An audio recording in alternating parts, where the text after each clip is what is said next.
Welcome to Behind the Line, the podcast where you'll get untold stories from first responders and military veterans. I'm Tim Hegman. I'll be your host. My guest today grew up in Detroit, Michigan, and after graduating high school, joined the United States Army on February 27, 1970. Between 1970 and 1971, he spent 12 months in Vietnam. During that time, he spent 7 months with the Wolfhounds and 5 months with the Screaming Eagles. In April 2010, he published his first of 6 books, a novel called Cherries. After Cherries, he created a website, cherrieswriter.com. We'll talk more about his first novel and website later. After returning home, he worked in management in the automotive supply industry. He and his wife of 51 years have 1 daughter and one granddaughter. Please welcome my guest today, John Podlaski. John, welcome to the Behind the Line podcast. Thank you, Joe. Pleasure to be here. I appreciate you taking the time. That's not a problem. You know, I want to say that I really do thank you for agreeing to be one of our guests on this podcast because, you know, I listened to another podcast that you were featured on and I found it fascinating. And in there mentioned your website, your book, and I've done some research and basically halfway through, if maybe not a quarter way through hearing that first podcast, I thought I have to see if I can locate this gentleman and invite him on as a guest. So you were very nice to respond quickly.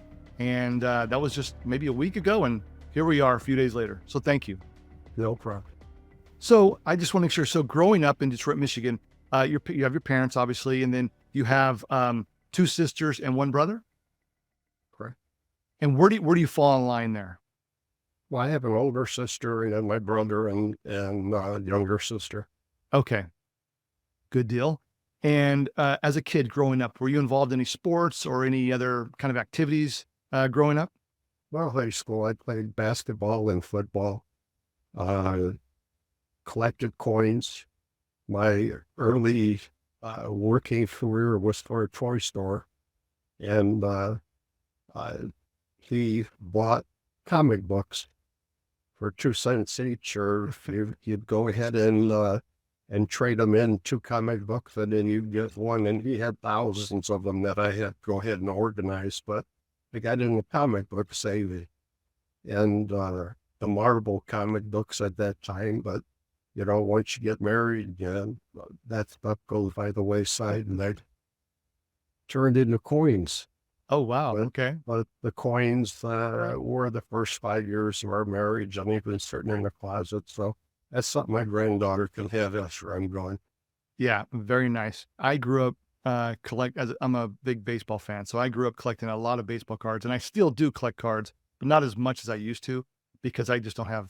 I've run out of room, so I have to be very judicious on what I buy because I got to find a place to put it. But I still do that. I find that enjoyable. Also, I go to a lot of trade shows. I don't anymore. I used to go to quite a bit. There's one that I'm planning on going to in the summertime. It's not too far from here, but I just, you know, with eBay, it's just so convenient. And there's a card shop that I've known for many, many years. I'll pay a visit to them occasionally, but yeah, I don't collect like I used to. So I just kind of do it when I have time on eBay or whatnot. So, but it's fun. I still enjoy that. It brings out the kid in me. A lot of good memories. There you go. Yes. So with that, growing up, what kind of kid were you when you grew up? I was one of them when I was younger, grade school type. Got home after school and it was, okay, you'd be home in time for dinner and then back outside again and be home when the streetlights get on. But, you know, I was involved with the kids down the street. We'd go to the park and we have marble championships. That used to be the thing, you know, to go ahead and win marbles in some of these games that you play. I also, you know, at 6, 7 years old, venture away from home on your bike and go with your buddies to discover different things. We lived about 2 miles away from an island in Detroit called Belle Isle, and this is the goal way for Detroit people. You'd go there for picnics on a Sunday. They had horseback riding. They had an aquarium, a flower house, all kind of different things. And we used to go ride our bikes there and go swimming. Mm. 7 years old, 8 years old. Sometimes we get in trouble. One of my books lists some of the things that we did on that island, and had some responses from people. Oh my God, you've gotten in worse trouble than I did when I was small. So, no, but that was my life. A good little adventurous. Great. Yeah, nice. All right, so let's get into the topic today of Vietnam, your time in Vietnam, your website, your book. But so you joined in February of 1970, and then you went to boot camp. Where did you go to boot camp, and how long was boot camp? Boot camp was 8 weeks. And, well, no, it wasn't. Of course, it was 12. Went the end of February until May 1st. So that's 3 months. And was down at Fort Knox, Kentucky. Okay. Yep. And I was anxious to see the gold vault because the James Bond movie Goldfinger had come out, just before that. So, hey, this was a special treat, to be able to see that big vault and so on, and remember it from the movie. And when you were in boot camp, what was your job? What did you know this was going to be your job while you were in the Army? Everybody in boot camp was an infantry soldier. No matter what you were going to do after boot camp, you went to your advanced training for whatever. There were people that went into artillery, people that went into armor. Most of us went to the infantry. And we had a pretty good idea, unless we had signed to join the Army and be guaranteed a specialty, you were going in the infantry. So you pretty much knew this is what I'm going to be doing. Oh, yeah. Everybody knew that. Yeah. What was it? Did you know when you joined? I mean, how did you join? Were you drafted? How'd you find yourself in the Army? For the draft. So you volunteered for the draft. Okay, so you knew. I was able to go in for 2 years instead of 4. Oh, got it. Okay, got it. That makes okay. And so you go through boot camp for 12 weeks. How old were you? 18? 18. 18. And was most of the soldiers that were with you, were they about the same age, or were there anybody? Oh, yeah, we were all the same age. There were some younger, 17, but 18, 19 years old. I mean, they come in from all kind of fields too. We had one guy that was one of my close friends. He was a Chicago policeman. And oh, wow. He got drafted into the service, so after a year or so out of the academy, here he is, in basic training. But yeah, they came in from all different fields. So am I correct? You were in Vietnam from August to August? Right. So you're done with boot camp. You find yourself on a plane. No, not yet. Not yet? Oh, what'd you do after boot camp? After boot camp, I had to go to the advanced training. Got it. Where was that? In my case, I had to go down to Fort Collins, Louisiana, to a place called Tigerland. And Tigerland was fashioned and prepared the soldiers for Vietnam. We had straw hut villages. We had the woods and the jungles, sort of simulated jungles, and everything that we did there until July 1st, so for 2 months, was to prepare us for going over to Vietnam. Wow, so it had like mock villages? Yeah, that's what we had. Wow, okay. And that was, how long did you do that for? Your advanced training? For 8 weeks. 8 weeks. So and then July 1st, we were done. I came home for 30 days. And then August 1st, I left on a jet plane for Southeast Asia. Okay, so a lot of training in a short period of time to get you over to Vietnam. Right. And the training, was it intense? Did it prepare you? Do you think, looking back, do you think the training was beneficial? I mean, obviously it's beneficial, but I mean, did it prepare you for what you were about to face or faced? I have to say no. Uh, Pretty much what it trained us for was tactic and how to shoot and how to maneuver and how to respond to ambushers and those things. But the mental, the physical, and the emotional aspect, there was no training for that whatsoever. So, when you saw a dead body for the first time, it was kind of like, oh, it's not like TV where you just see the body laying there. In your field as well, I'm sure you can relate to that. Yes. And the rigors, you would get up in the morning, temperatures 90 degrees, 100% humidity, and you'd have to walk for 8 to 10 miles with 80 pounds on your back and set up camp, spend the night, maybe if you're lucky, have 3 hours of sleep, get up in the morning, do the same thing again. That went on for 12 months. Wow. You just talked about the humidity and the heat. So when you landed in August, and you got off that plane,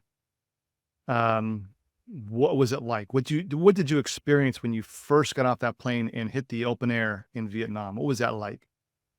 I think every Vietnam vet will answer the same question. As soon as you step through the doorway of that plane onto the top step of that ladder, it was like a sledgehammer hit you in the face.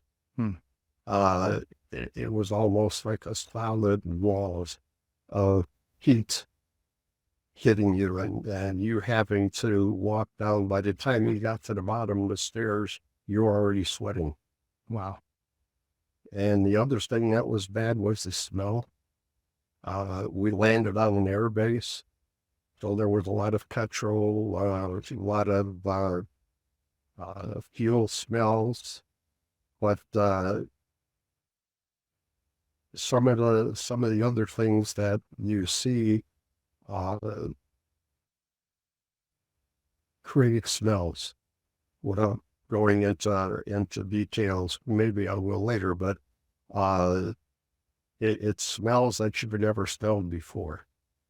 And once you get into the bus that's taking you to the reception center, you're passing through these villagers, and you see the villagers walk to the curb, take their pants down, squat, take care of business, and just get back up like nothing happened.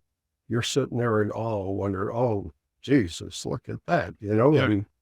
And the women, a lot of the old women, they chewed a psychotic plant called, well, psychotic isn't quite the word, but it's like grass, but it's called a betel nut. Yeah. And this betel nut just puts them in outer space and helps them cope with their daily duties, but it also turns their teeth charcoal black. Cool. So we had some people smile at us, going through the towns, and you see that there was, oh, Jesus, and Yeah, I can imagine. the sights, sounds, and smells that were all new to you, how they were like a sledgehammer hitting you. And you're only 18. Yeah. Experiencing all that. Okay. So you've landed, you're now in Vietnam. And of those 12 months, we just talked about it during the intro, I mentioned it, you spent 7 months with the Wolfhounds and 5 months with the Screaming Eagles. Were the Wolfhounds the first group that you were with, or the second? Yeah, they were the first ones. When we landed in the country, everybody went to, in my case, the 90th replacement center in a town called Benoit. And there we went through 7 days of additional training, issuing of all your supplies, your uniforms, and journal fatigues and dates and things of that nature. And you had to go and listen for your name to be called every day. And it took about 7 days for us. And this camp was like any city back home. Very busy. There was activities. There was bands that would play. There was the enlisted and bars. They brought in villagers to perform different duties and work on the base.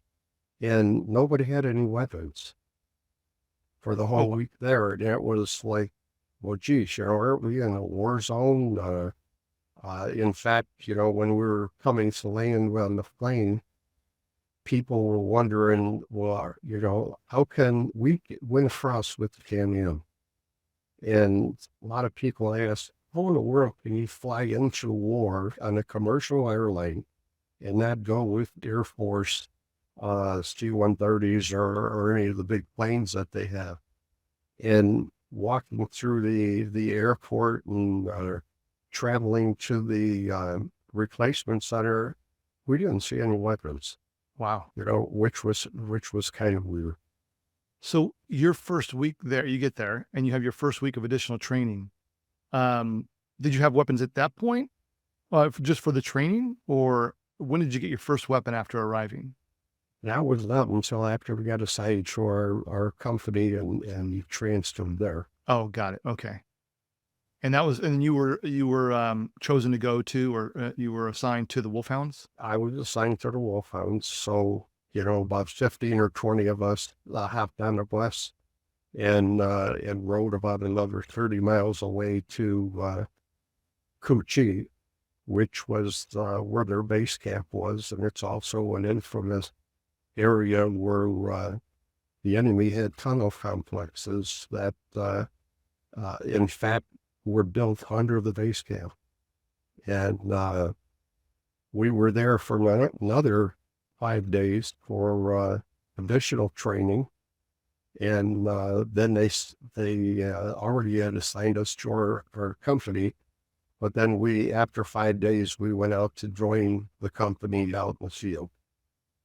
Got it. And so when you say the field, that they're you've been trained, what was it like to get told for the first time you're going out after you've been to your basic training, your boot camp, your advanced training, you arrive in Vietnam, you have your additional training, and now you're being told you're going out?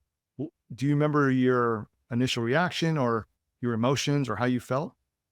Every one of us was scared to death. We would use the night before that we were heading out to a fire base, which is I wouldn't say it's portable, but it's kind of like their base out in the field for artillery units. And they would have a company of infantry soldiers man the bunkers for 3 days. And they sent us there, so that night before we actually got our weapons for the first time. We got our magazines, we got our bullets, our grenades, and everything that we would need to fly out to this fire support base, which in mine is called Keene, and they were like 25 miles northwest of Saigon at that point, and roughly 20 miles from the Cambodian border. So we stayed at that fire base for 3 days. The way the Wolfhounds worked, we would be out in the field for 30 days to 45 days. And then they would bring us into that fire base to perform security, or they call it a stand down. They would barbecue steak. We have all the beer that we could drink. It was our relaxation period. Although there's mortar attacks and such on these fire bases, some of us felt more secure being out in the field than we were to be in that fire support base, because you know how to react and you know what you could do out in the field compared to there. You had a bunker, you had some sandbags between you and rockets. But we stayed there for 3 days, and then the company was going to get a resupply every 3 days. They got a resupply of water and sea rations, ammunition. We went on our first helicopter ride, out to the field, and joined up with our company. So when your first time going out, so let me back up real quick. I'm sorry. So you're out 30 to 45 days, then you go back to the fire base to work security, kind of relax or try to relax. I guess their term of relax compared to being out. And you said something about 3 days. How long were you typically there before you went back out for 30 to 45 days? 3 days. It was 3 days. Okay. It was 3 days. Okay. And what I meant by relaxation, when you're out in the field, you normally perform 2 night watches. Each squad had a soldier assigned to the radio watch for an hour. You'd go back to sleep for a couple hours, and then it was your turn for the second watch. It got dark about 6:30 at night, and it got light about 5:30 in the morning. So there were mechanical ambushes that we would set up before we went to sleep. In some of the areas, there were curfews, and some of the areas out in the field, there were just open fire zones. There weren't supposed to be any civilians around, so if you just saw anything, then you were open fire on that particular person. But if there was a curfew, you had to make sure all your mechanical ambushes and everything else were picked up and cleaned up before 6 a.m. when the curfew ended. Because if you ended up killing somebody during the outside the curfew, there was some dire trouble that you could get into. Some accountability for doing that. Yeah. Okay. So when you went out for that first time, how many days were you out before you experienced your very first engagement with the enemy? About 3 days. And can you recall what that was like, the time of day, what you were doing, what they did, if you guys attacked first, if they did? Can you recall that? You never forget it. I'm sure. It was a patrol, and we had walked into an ambush. And the company that the company size patrol, there was another unit that was maybe about 200 meters away, had walked into an ambush, and that's where it started. So everybody just sort of set up a defensive zone, and the group that had ambushed them got away, and as they were coming across our front, they would take whoever they saw under fire, which toward the end of their run with us. And I couldn't burrow deep enough in the ground. Once I hit the ground, my rifle got burrowed in the roots of a tree, and I couldn't move. If I tried to lift my head, if I tried to raise the tail end of the weapon, there were rounds that were impacting near me. And I did pee my pants, and that just scared me to death as well as it did anybody else. And it's thank goodness that there were soldiers that have been there for a while that reacted right away, didn't show any fear, and took them on. So that was my first time. How long did that last? Do you know? Seemed like hours, but it was probably less than 5 minutes. Wow. And was anybody with you killed or shot? Not in my group. Not in your group. And okay, so yeah, I've heard what you said about you couldn't go low enough to the ground. I've heard that before, where you want to keep going as low as you can, but you just are prevented from doing that, obviously. And one thing that when you're in the firefight, you could probably relate to this too. You can differentiate between a round going away from you and the round coming at you. And the round coming at you, you had like a sonic boom as it passed over your head.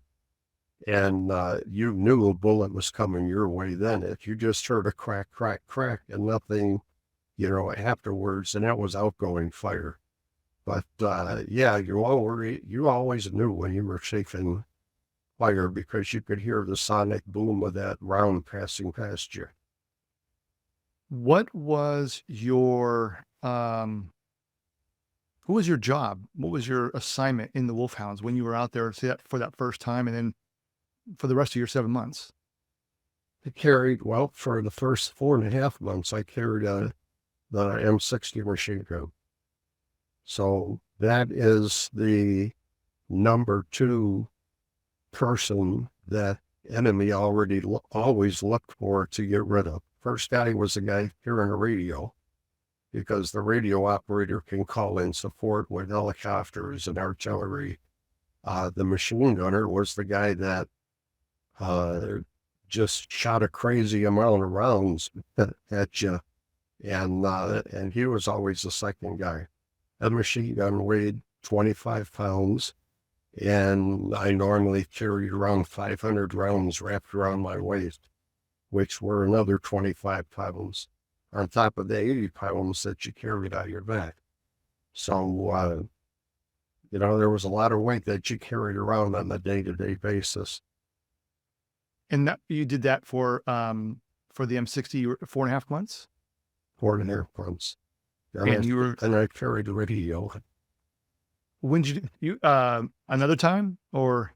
Well, right after that, we had enough new guys coming in that it was somebody else's turn to take over this responsibility. So I had an assistant gunner with me, and we then assigned a weapon to somebody else, and I became the radio operator for the lieutenant in the platoon. So I got out of the squad type environment, which was 7 to 10 men, and went out with the lieutenant. Now became his radio operator, who kept in contact with the 4 squads of each platoon, and with the captain in his command platoon. So the best part was I didn't have to go out on these patrols during the day, because I got to stand pat with the lieutenant wherever he was. But it was worthwhile, because instead of being in the dark all the time, I knew exactly what was going on around me, what this squad was doing, what that squad was doing, what the company was doing. And that by far was my best position over there, that I held that until the Wolfhounds went home. Wow. So you went from, well, let me back up. As the radio man, did you experience combat? Oh yeah. I had to call in medevac helicopters. I had to coordinate with the artillery to get support and defenses. But yeah, we would go out on platoon size ambushes, patrols, and lieutenant, we would go out with them. But there were nights that we would stay in a position overnight 2 days in a row.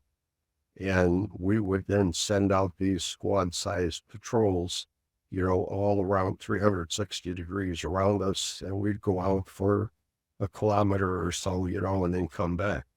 But, somebody had to keep in contact with them and know their whereabouts at all times, and, be there.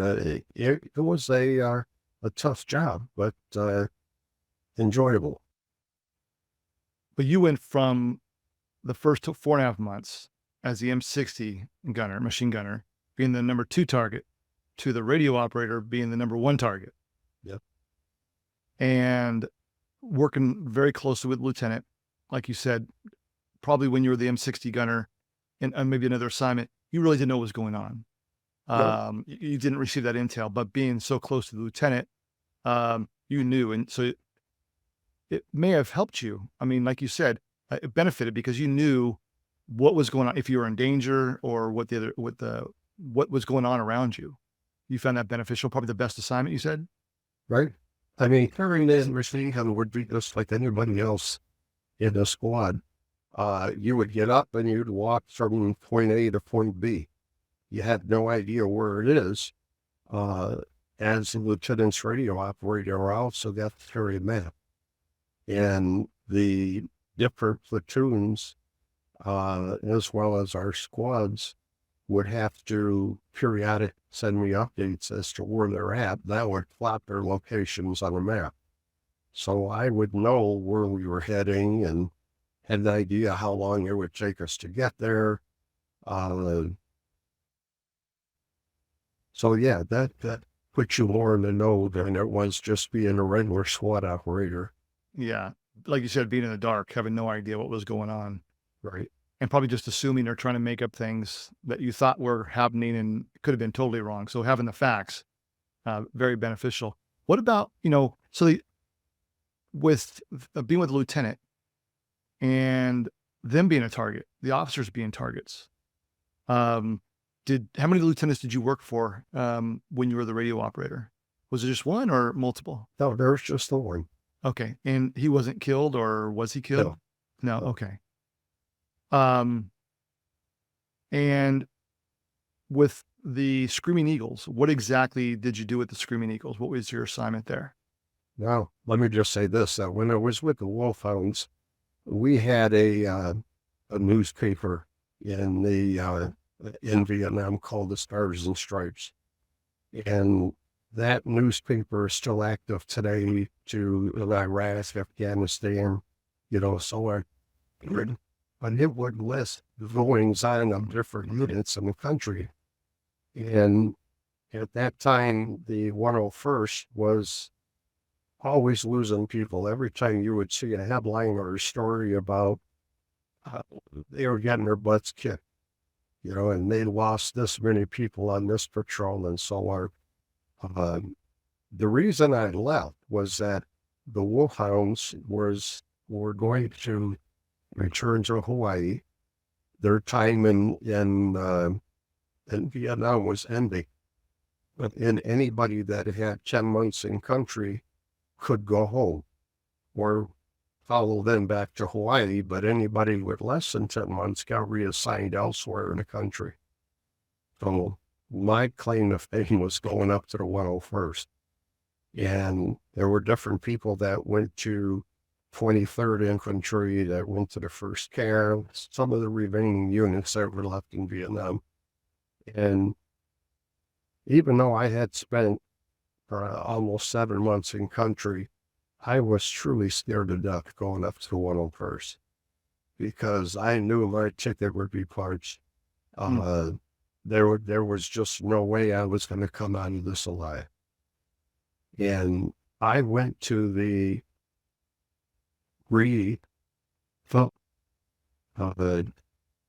first sergeant and was going to find out for an additional 4 years in service if I could get a rear job, not the infantry job that I was assigned to.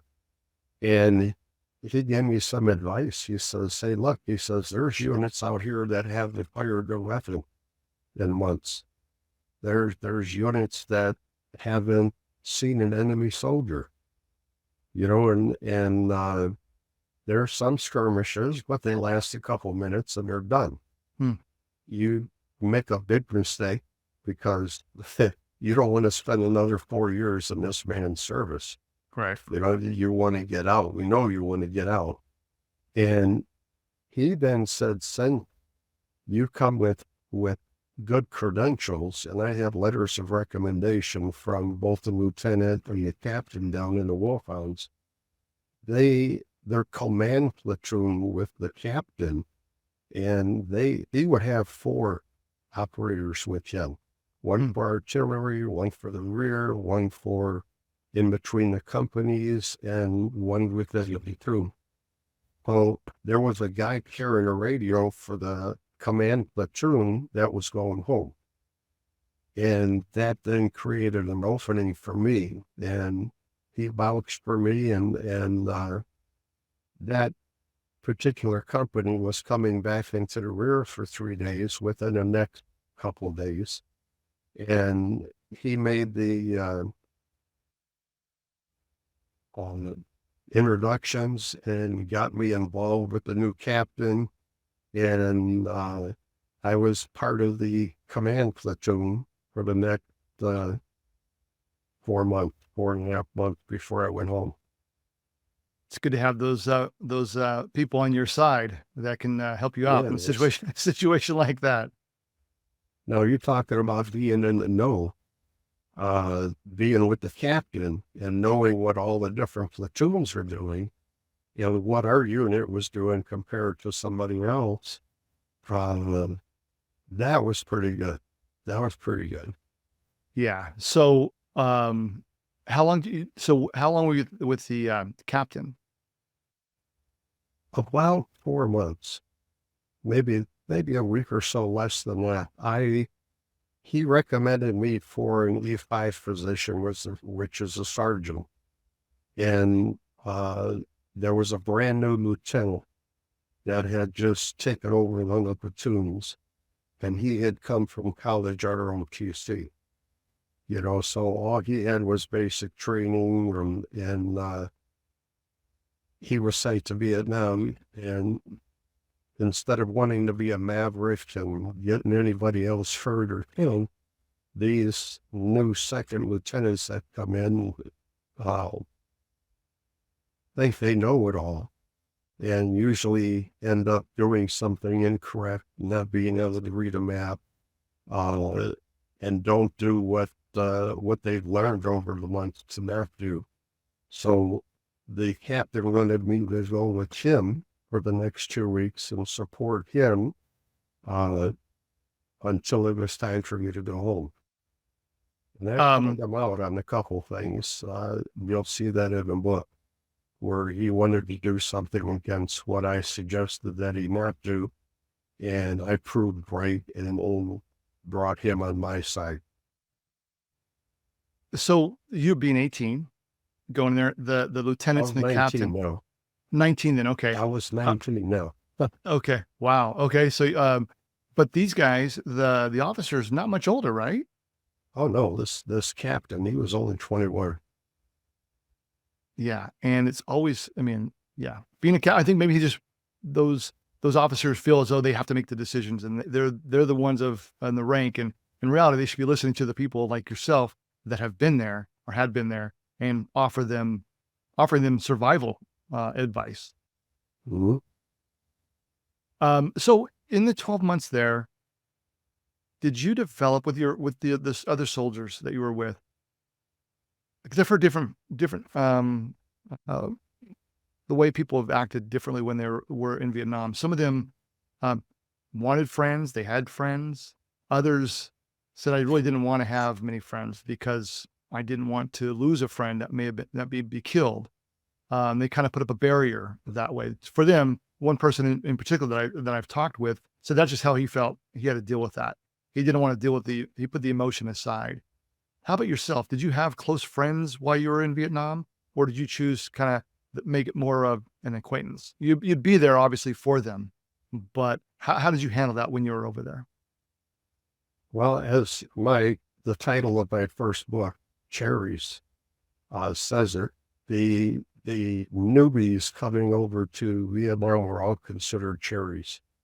They were a liability. They really didn't know things. They could put you in danger. At night, they could fall asleep on guard duty. Just so much that you had to do until you could gain their trust. Now, nobody wanted to take a cherry under their wing. There was, in my case, I had a couple of guys that helped me out, but once I proven myself, the camaraderie then would continue with those closest to you. And my squad of 7 to 10 became very tight. And we were all friends. The only bad thing was that if you had friends in the other squads, you only knew each other by nickname. Oh, And nobody knew that Polak was John Podlaski. It was Polak. So uh, when I left Vietnam, those friends that I had, I only knew them by nickname, and I didn't know if they lived or they died. And when I went to visit the Vietnam War in Washington, D.C., I really had no idea who they were. But the way the wall was organized, it's by date of loss. So I looked at that area within the next 2 to 3 months after I had left and didn't see anybody that I recognized. So I have to say, okay, nobody died after I left. yeah. They could have been hurt, but they didn't die. But yeah, you develop friends. You're very tight friends with your squad members that you had. Do you remember from a firefight where the first time you were told or saw a fellow soldier that had been killed or seriously wounded? Do you remember that? Mm-hmm. And do you know, was the soldier killed or injured? The one was killed. And you knew him? Yeah, I knew him. He was the guy that took me under his wing when I first arrived at the fire base. Showed me how to pack my rucksack and showed me a bunch of different things. I spent the night with him on guard duty in one of the bunkers. He was held behind because he had a problem with sprained knee or sprained something or other. So he was still going to be in the fire base for the next month or so. We got into a battle and one of the helicopters was shot down and they had all the dead bodies covered up with ponchos.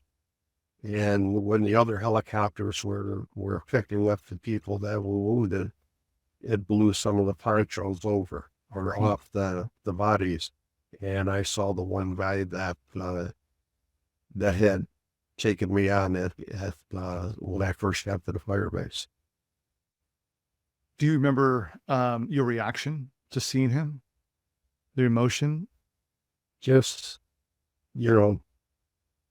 at that particular time, I've seen others, so it didn't quite impact me like the first time. The first time it was, I don't want to go there. I don't want to, help move the body. And I actually puked. But in this particular case, I had already been hardened to the point where, well, I'm sorry he's gone. I feel sad that he's gone for him and his family, but life goes on. Yeah. Yeah. Okay. So during your 12 months there, do you recall how many firefights do you know how many firefights you were in, or can you estimate how many you were in? Oh, God, no. Were you injured at all in any of the time? I got some grenade and a booby trap that I did that got some shrapnel in the arm. I got bit by a snake. Oh, that put me in the hospital for 5 days. There was the second most poisonous snake in Southeast Asia, which is one of the other things that I want to talk about that we didn't touch upon yet. And when you're out in the field, you are worried about not only the enemy, but every creature made by God is in that jungle. And, at night, you could be laying there and feel something walking across you. And you don't have a light to turn on. You can't sit up and see what it was because it's pitch black and you could only see a foot in front of you. But we had spiders that was as big as dinner plate. We had snakes that were as big as your baby finger or as big as your thigh. They said that there were 100 varieties of snakes in Vietnam. Well, 98 were poisonous. And you had the bunkers in the fire bases were loaded with rats. And the rats would come out at night and they would get up on your body, come and sniff your lips because you still have a little sense of the meal that you ate last. Yep. I mean, it was terrifying at night. Some of the different things that happened. Some of the soldiers were tested to seeing fighters in the jungle. There are wild boars. We come across wild boars. We come across cobra snake. We had a cobra snake that popped up in front of our squad and it sapped us dead and made us back up and go around. Wow. Yeah. Just all of those different insects that you had to put up with, during the course of the night. They had leeches. Anytime that you went in water, you had leeches on your body. They had red ants that bit you. They had centipedes. They had millipedes. And when these things watched over you at night or whatever have you, they left welts. Some would be infected and end up sending you back to the rear. But this particular night, it was raining.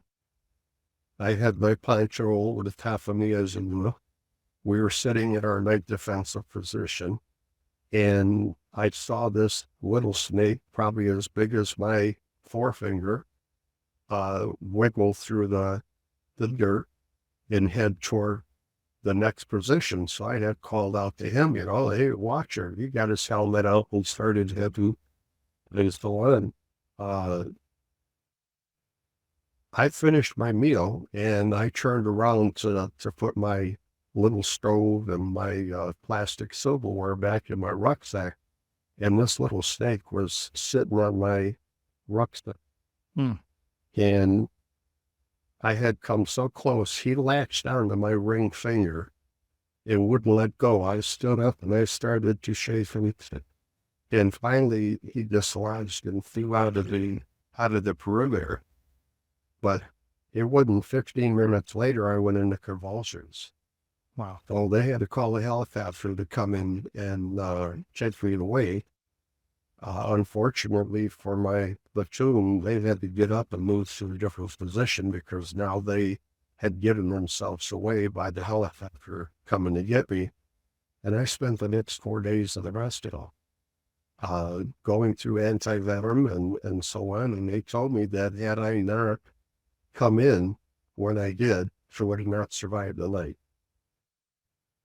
Yeah, that's terrifying. I mean, the fact that, put everything aside, the insects and the animals, you at nighttime, you're already dealing with the enemy, having that on your mind. And now you try to, when you go to sleep, and now you have these animals and insects to worry about. I can't imagine any time in the 12 months that you would ever get a good night's sleep or more than just a couple hours at a time. There's no way. And then you have to go get up and hike, engage with the enemy, firefights. Obviously you are tired, you're drained physically and emotionally, and then you have to react to somebody who's trying to kill you. Exactly.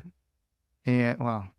So do you remember, just not to jump ahead, but just out of curiosity, with all that in mind, do you remember the first time you were able to finally get a good night's rest? Where you were, what it was like to finally sleep, or was that even possible? When I went on R&R to Bangkok, that went my first full night of sleep, and I could have slept for 2 days. Yeah, I'm sure. Wow. So talking about, you mentioned, some of the veterans that you were with that had been there before you or longer, arrived prior to you, enlisted, NCOs, you have the lieutenant and the captain. Doesn't have to be rank, doesn't have to be an officer, doesn't have to be an NCO. But in your time there, do you recall, say, one person who you really thought that person, he is a true leader, somebody that you respected as a leader? Well, both the lieutenant and we had her platoon sergeant happened to be the same sergeant that I had AIT with. And he had already served in Vietnam, and this was his second tour. So he came back. I learned a lot from him. I learned a lot from the lieutenant, and then the captain and the first sergeant up at the 101st. So those guys I have the utmost respect for. Have you, well, I'll jump it. That's too far. I'll jump ahead. I don't want to jump ahead. I'll get to that. But so, you had respect for those gentlemen that were there. You learned from them. Probably you trusted them, on what their decisions and what they were having you do, when you had to go out. Yep. Okay. So this may be an odd question, but just out of curiosity, was there ever a time where you came in contact with the enemy, but there was no engagement, no firefight? We ran into a bunker complex that had a tuna complex underneath. There was a hospital underground, and they had some enemy soldiers there that were wounded and gave up, so surrendered, so to speak.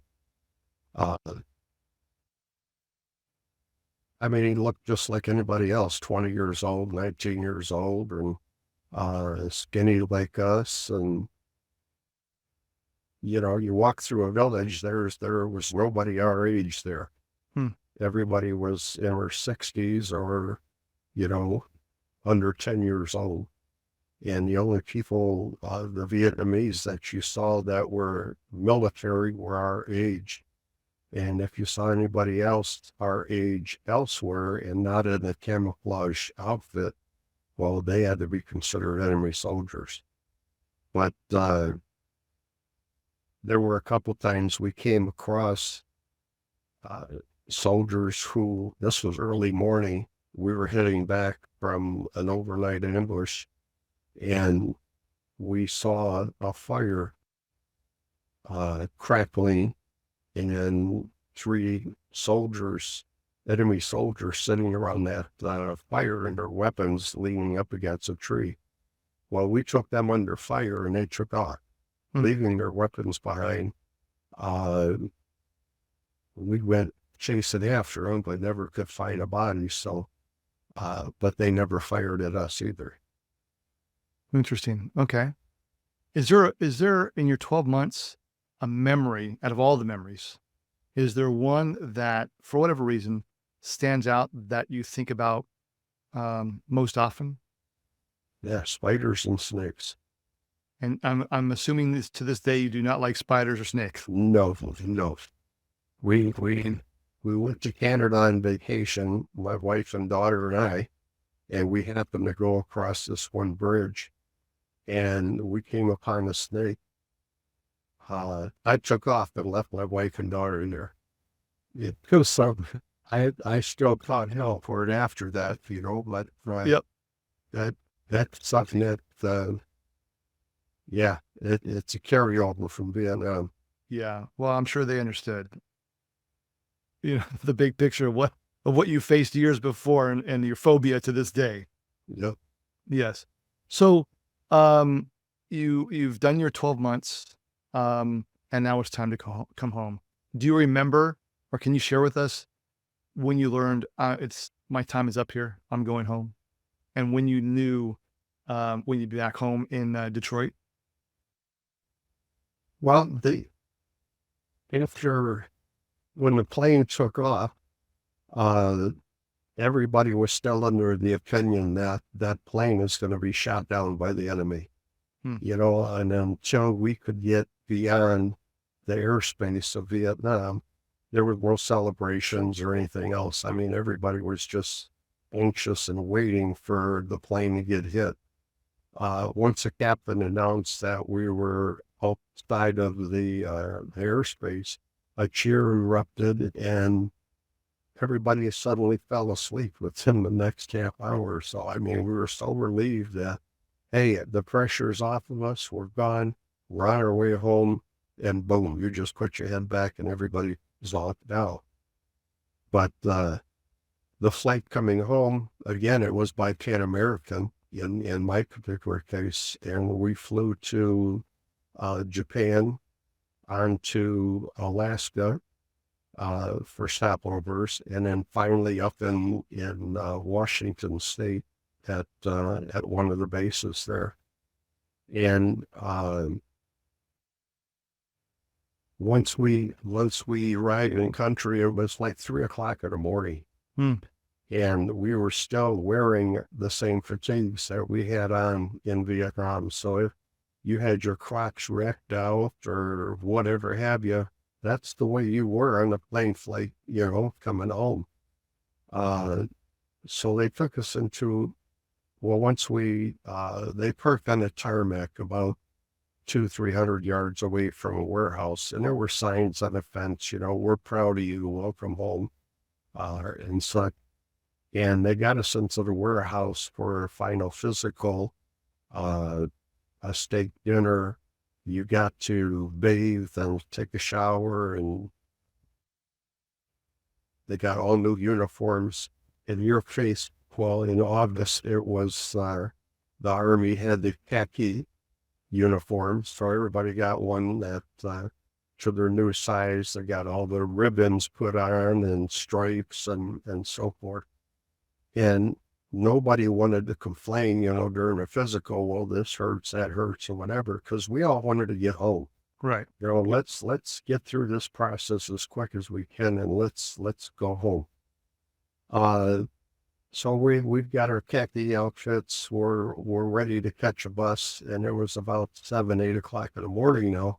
They're going to take us to Tacoma Airport, and as these buses got outside the fence line, there were all these demonstrators there with signs, and we were baby killers, and they started throwing tomatoes and eggs at the bus. And all of us were kind of like, damn, what's causing this? We didn't do anything to these people. And then once we reached the airport, back then, you could, as a non-passenger, walk right up to the gate. You could sit there at the gate and wait for your buddy or whoever to leave, or for that person to come in. There were demonstrators in the hallways. Oh. And the guys that were by themselves or just a couple, they were caught stuff, spit at them and such. But, in my case, there was probably 10 of us that were going to be flying to the Detroit area. They wouldn't mess with us because there would be some type of a confrontation, and nobody wanted to be held accountable for something like that, because, again, we wanted to get home. The flight home, then we stopped in Chicago, and 19 years old, we weren't old enough to drink, but yet people on the plane bought us beer. They were very supportive. They were happy that we were home, thanked us. 3/4 of the guys got off at Chicago, and then 6 of us remained on for the 1.5-hour flight from Chicago to Detroit. And again, the stewardesses were very nice to us. We were in awe by the stewardesses because Orientals with the slanted eyes, the American stewardesses had round eyes. And that was one of the things that we related to when we were in Vietnam. You wouldn't see any round eyes except for the nurses and the donut dollies that were, in Vietnam. So this was a special treat for us. We all fell in love with the stewardesses. I'm sure. I'm sure. And then was there anybody waiting for you, or did you have to get home, or how was your reception?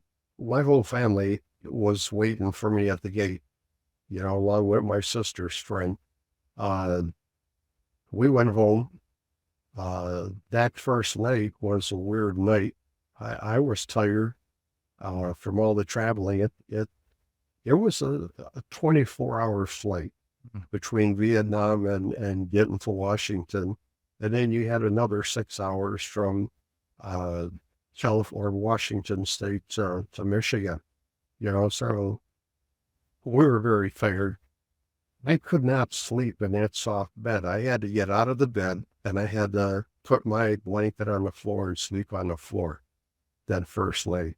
Then I was able to fall asleep. My sister, who woke me up in the morning, I was panicked because my rifle wasn't handy. Oh. Normally my rifle was right there, and I woke up, sat up, and I looked all over and I sort of panicked, because my rifle's gone. And my sister had to bring me back to earth. Hey, you're here, you're home, I'm your sister, and so on. But yeah, that took some getting used to, being home. I was home for 30 days, and then I was going to be reassigned for my last 6 months down at Fort Hood, Texas. So you had to... Riding around armored personnel carriers. Oh, got it. So when you came home, you had more time, 6 more months. Yeah, I had 6 more months of my 2-year enlistment.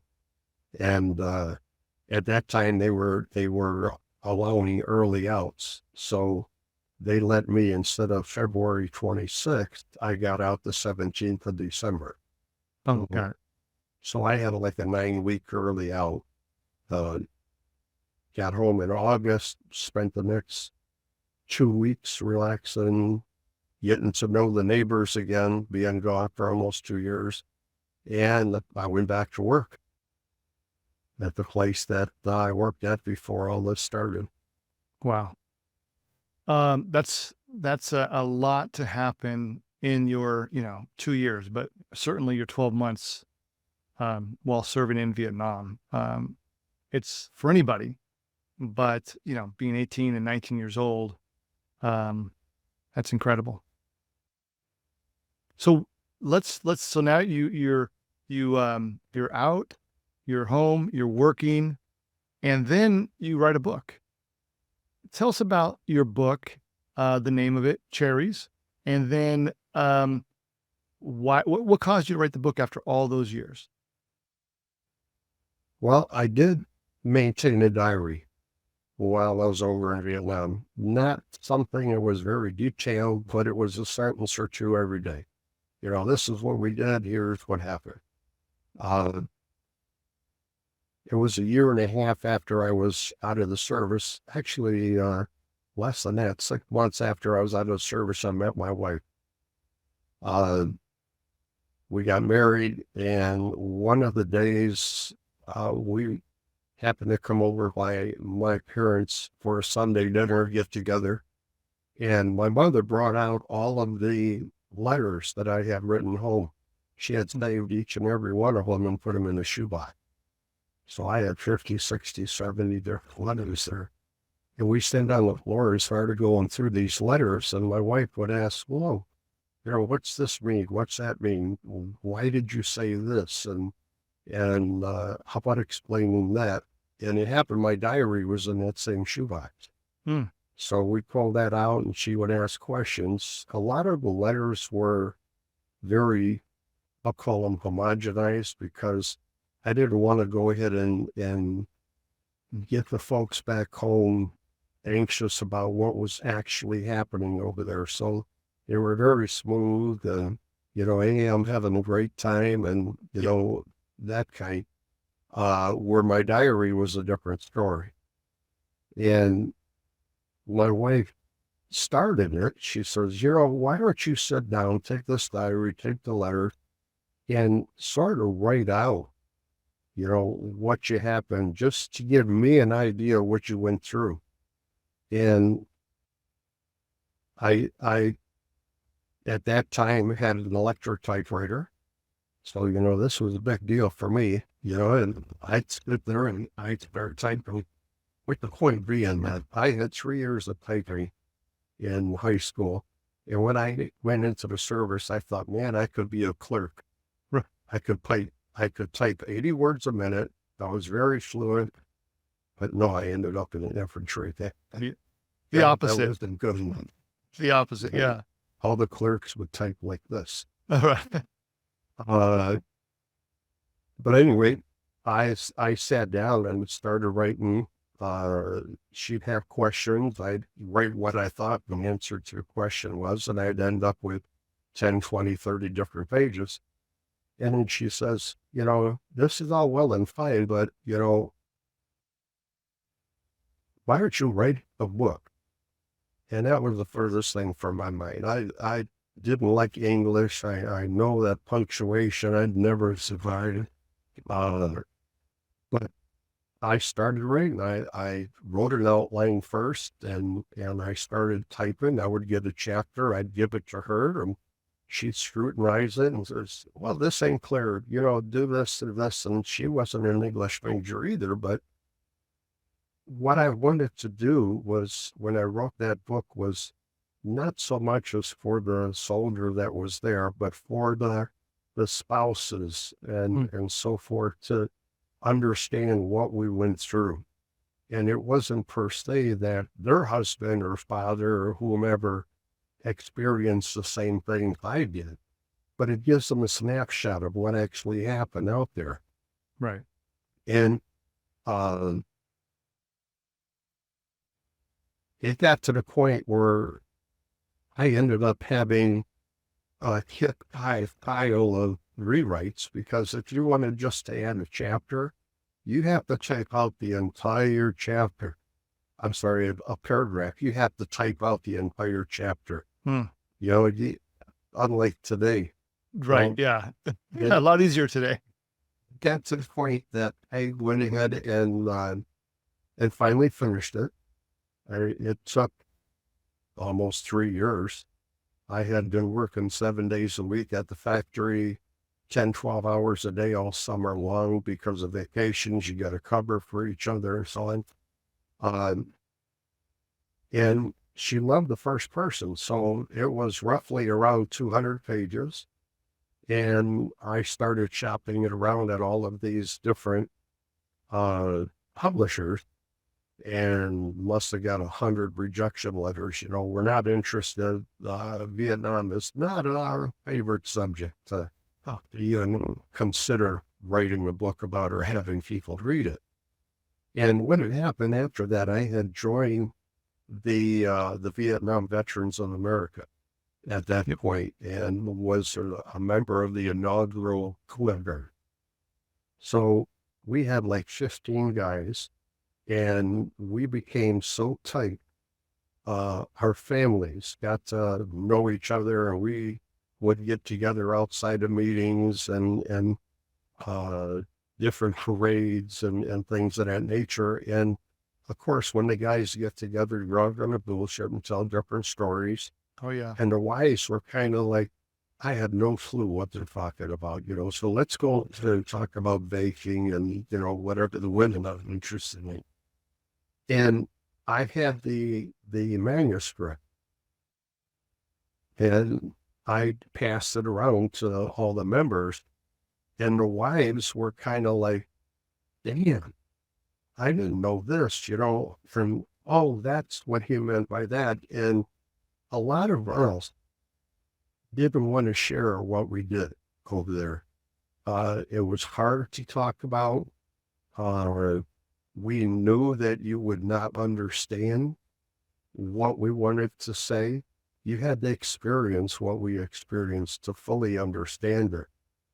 But yet, after the wives read this, it was, oh, now I understand. And they would ask the husband different, more specific questions and get better answers. Well, this is what John did, or so, and they would then add on to that. So all 12 wives read this and they were real supportive. Man, we'll back you up, do whatever we can, to get this thing going. This is wonderful. I finally then come across a publisher down in Georgia who said, well, the title of this manuscript was The Ingenuous Soul. And ingenuous is a word for naive, doesn't quite understand what's going on. And this publisher says, I'll consider it, but I want you to rewrite it in the third person instead of first person. Third person, you're the guy up here in the clouds and you're describing everything that's going on, and people have their own personalities. They have their own thought. That would be much more educational than this first story, John did this, John did that. So at that time, Atari had come out with one of their game stations had come out with a word processor. You would get these 5 1/4-inch floppy disks, and each disc would hold about a chapter. So I started using that, in my rewrite, and I got halfway through it. And, I put 5 years of my life in this, and I'm not getting anywhere. It's taken all my time. My summer vacations are on the typewriter, and I'm not spending time with my family. My daughter's growing up, and I bottled all that stuff up and I put it up to the drive. And it stayed up there for 15 years. Oh, wow. Wow. And I had the initial manuscript as well after the women got done with it.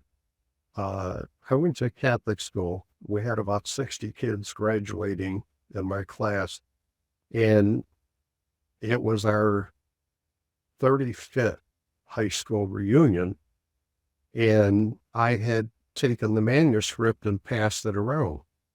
So we had not gone to the 40th, but we went to the 45th.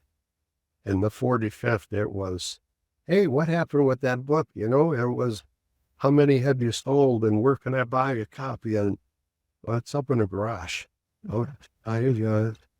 I've not done anything with it. I gave up on it. Oh, my God, and what can we do to help you? We'll help you and, do whatever. Well, I had all this saved on a floppy disk, and I went to shop around and seeing what would it cost to get it translated and converted into Microsoft Word. And it was thousands of dollars.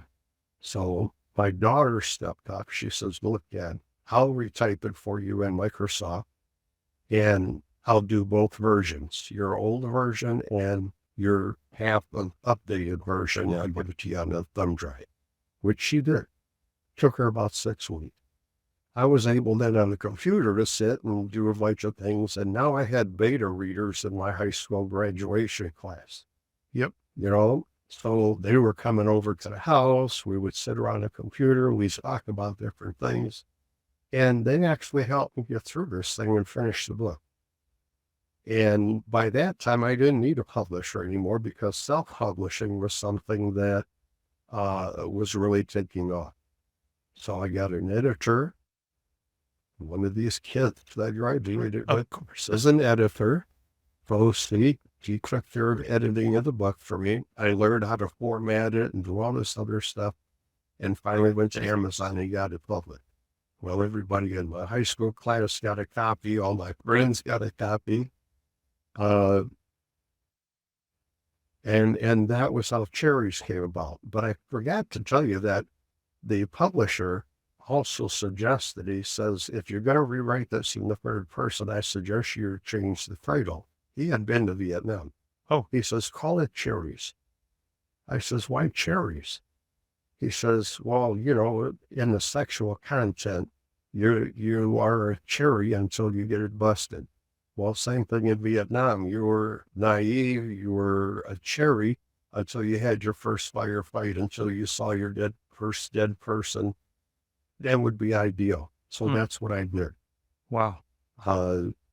2 years after the book was published, I had some recommendations to go into an audiobook.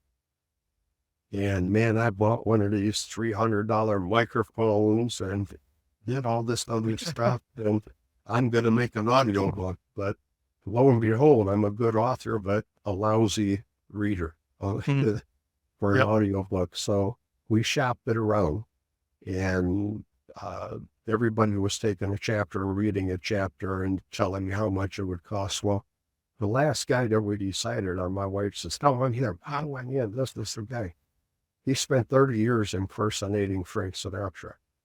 Oh, wow. And just recently retired. And this guy had a different voice for each character. And it didn't dawn on me while we were doing this, because now I'm learning how to put an audiobook together. He'd never done it before either. This was his first. So he would give me a chapter.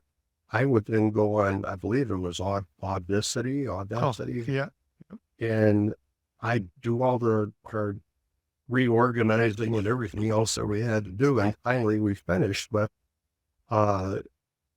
he got to the point where people listening to the audiobook knew who the character was, but yet because he followed it word for word in the book, it said John said, or Bill did this. Well, they knew it was Bill. They knew it was John. Yeah. That stuff was redundant. So had I known that when I started this, I would have taken all that out, especially with him being able to provide a voice for each character. Yeah, that's pretty amazing. So I've heard all it. I'm getting a lot of accolades for the book from the people. I mean, it's been out 13 years, but the people that are reading it, a lot of spouses, a lot of guys that were there said, "Thanks for writing my story."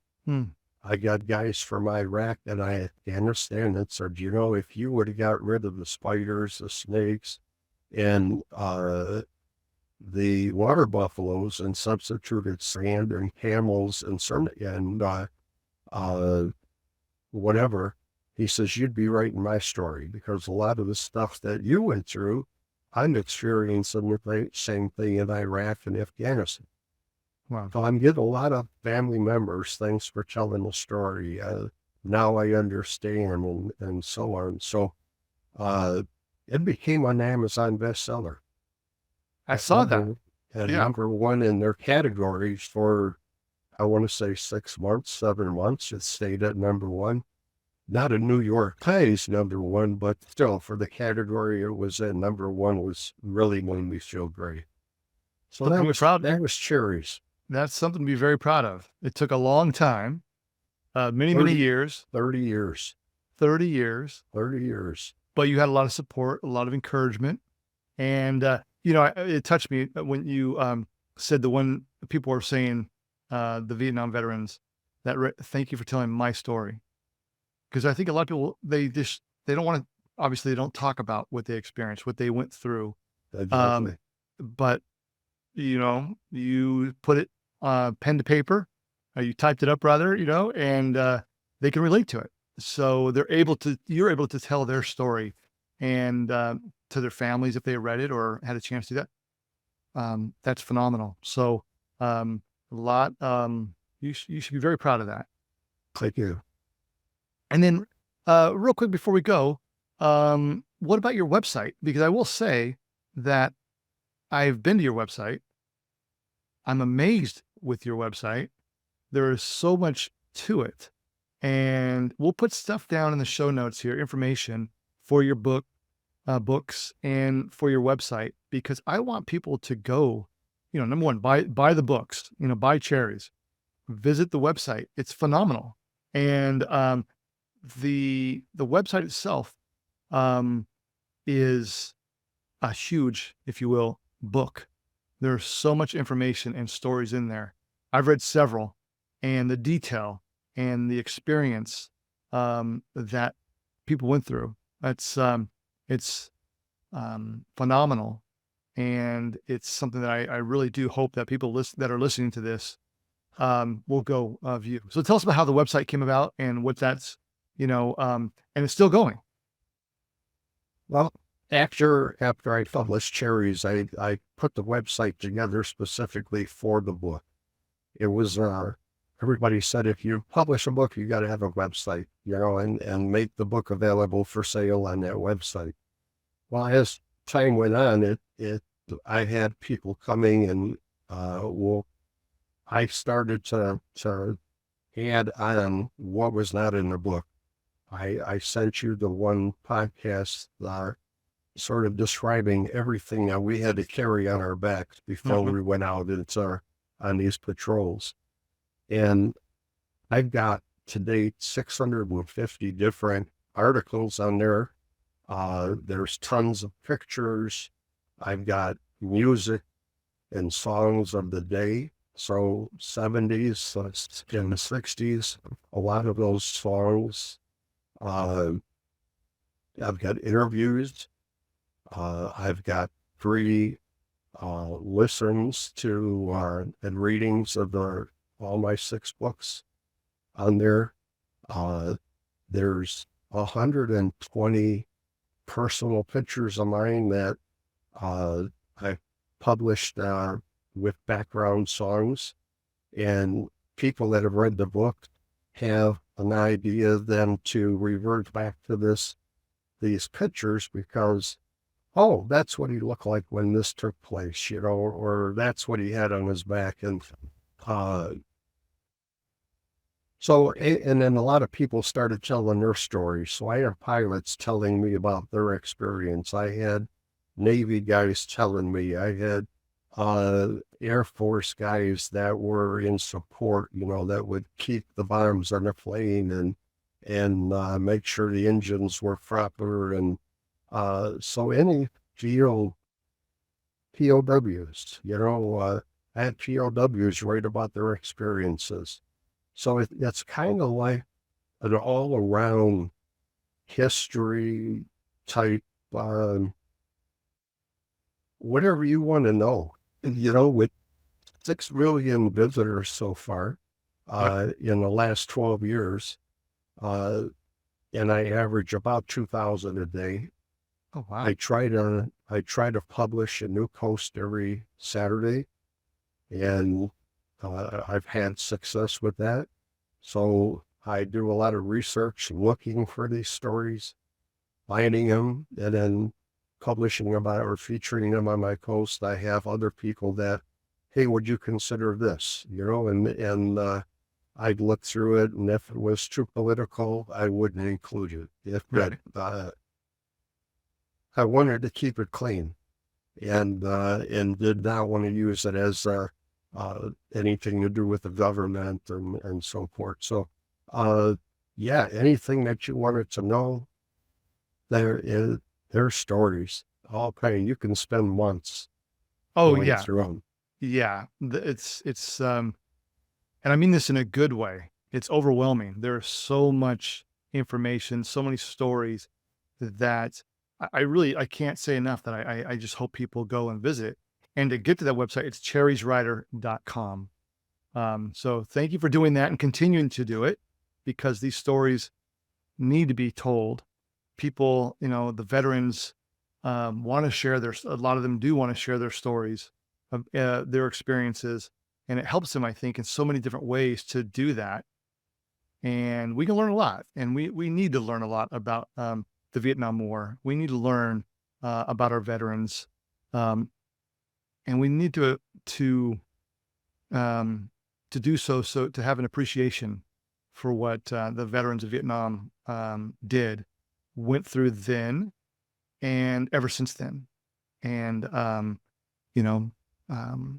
the lives that were lost, the sacrifices, we just need to not put that aside. And like you said, the one, publisher said, Vietnam kind of controversial or not a topic people want to read about. We need to do that. And so I'm grateful, number one, that I listened to that podcast and heard your story on there. And then from that story, the books and to the website, and the fact that, just several days or, a week after I contacted you, here we are today. So I just want to wrap up with that. Like I said, we'll put the information down below in the show notes so people can go visit your website and your the books, where they can go and purchase the books. Do you have anything before we wrap this up that you'd like to say or add? I'll say real quick that there were 2.7 million soldiers that served in Vietnam, foot on the ground, during those 13 years that the war took place. Currently, there's estimated to be about 800,000 of us left. And with that website, it's my goal, as long as I possibly can, to keep that legacy alive. And that's the reason I'm doing it. People ask me, why do you dedicate so much time every day doing these things, and adding to it? It's not a job, it's a hobby. No, it's not a hobby, it's a job. But as long as I possibly can, and then after I'm gone, it's still going to be there. So my gift to all of you. Well, appreciate that. And I know it's like a job. It takes a lot of time, especially if you're doing this, trying to get a post every Saturday. So thank you for doing that and sharing the legacies and keeping that going for us. So, it's been over 54 years since you served the United States Army and in Vietnam. And I just want to say that, I'm honored that you took the time today for this podcast interview, and grateful for your service to the United States. And the one thing that I think a lot of people, veterans of the Vietnam War, haven't heard maybe, or haven't been told enough. But I'd like to end this, John, by saying thank you again. And to you and all the Vietnam veterans, welcome home. Thank you, sir.